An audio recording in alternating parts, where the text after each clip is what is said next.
Quand on voyage sur une autoroute, les noms des villes, des villages et des sorties défilent sous nos yeux et parfois n'accrochent même plus notre attention. Au détour d'une pause sur une aire ou en surplomb du ruban de bitume, notre regard est attiré par une forme surprenante, parfois monumentale, parfois singulière.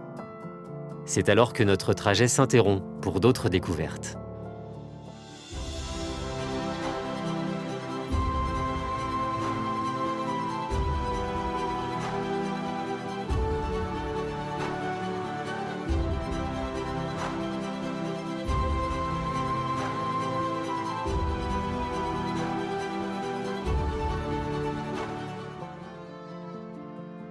Sur l'autoroute A9, le col du Perthus marque la frontière entre la France et l'Espagne.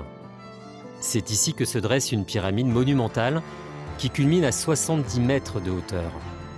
Cette œuvre est signée du célèbre architecte catalan Ricardo Bofill, né à Barcelone en 1939 et décédé en 2022.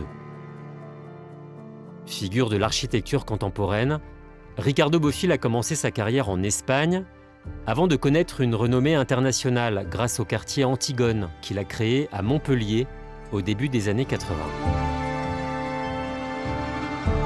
C'est en 1976 que Bofill, antifranquiste convaincu, érige cette œuvre à partir de déblais et de roches issus de la construction de l'autoroute. Certains voient dans cette pyramide un hommage à l'art aztèque. Pourtant, la symbolique est tout autre, comme nous l'explique Alex Quinta, guide conférencier pour l'Office de tourisme du Val-Espire. La symbolique derrière donc, la pyramide de Bofill est quand même très importante puisque le monument donc, qui est au-dessus de la pyramide, qui surplombe la pyramide, est en fait un rappel de la Senyera, donc le drapeau catalan avec donc, ces 4 empreintes sur le fond jaune que l'on a donc sur le drapeau catalan, que l'on retrouve également sur un autre monument de l'autre côté des Pyrénées-Orientales, au nord des Pyrénées-Orientales, avec la porte des pays catalans. La pyramide de Bofill a une autre symbolique puisqu'en fait au milieu des années 70 jusqu'en 1975 l'Espagne était encore un pays dirigé par un dictateur, Franco, et avec la construction à la fois de cette pyramide et surtout de l'autoroute, c'est l'Espagne qui va s'ouvrir à l'Europe, notamment avec des échanges commerciaux très importants à partir des années 70 entre les territoires des Pyrénées-Orientales au nord et le pays catalan donc au sud. On a quand même une histoire qui est donc commune et le fait d'avoir en fait cette autoroute qui connecte ces deux peuples-là et ces territoires-là et même l'Europe si on veut aller plus loin est quand même quelque chose de très important. Ricardo Bofill a également créé la place de Catalogne à Paris, des quartiers à Saint-Quentin-en-Yvelines ou encore les espaces d'Abraxas à Noisy-le-Grand en Seine-Saint-Denis. Des lieux aux perspectives géométriques étonnantes qui ont servi de décor à plusieurs films comme Brasil de Terry Gilliam ou encore Hunger Games. Cette vision nouvelle de l'urbanisme, l'artiste l'a transmise à Camilo Gorleri, expert en aménagement urbain, qui travaille sur la promotion des espaces d'Abraxas. Il a croisé la route de Ricardo Bofill. Ricardo Bofill a laissé un impact très fort sur l'architecture et l'urbanisme. Son idée et ses projets étaient déjà à l'époque en rupture par rapport à ce qu'on avait l'habitude de voir. Donc c'était dans une période où une architecture plus fonctionnelle était privilégiée. Et Ricardo Bofill avait une idée un peu orthodoxe par rapport à cette vision parce qu'il trouvait que l'importance de l'esthétique et aussi des références de l'architecture ancienne, du classicisme, des espaces extérieurs, de se sentir bien dans un lieu, était fondamental pour la réussite d'un quartier.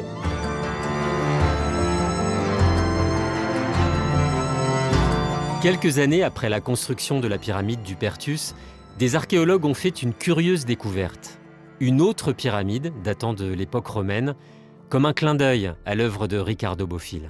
Une dizaine d'années plus tard, il y a des archéologues qui fouilleront en fait le secteur, notamment à la recherche en fait d'un village, Panissar, qui était malheureusement donc perdu, qui s'est perdu dans la végétation.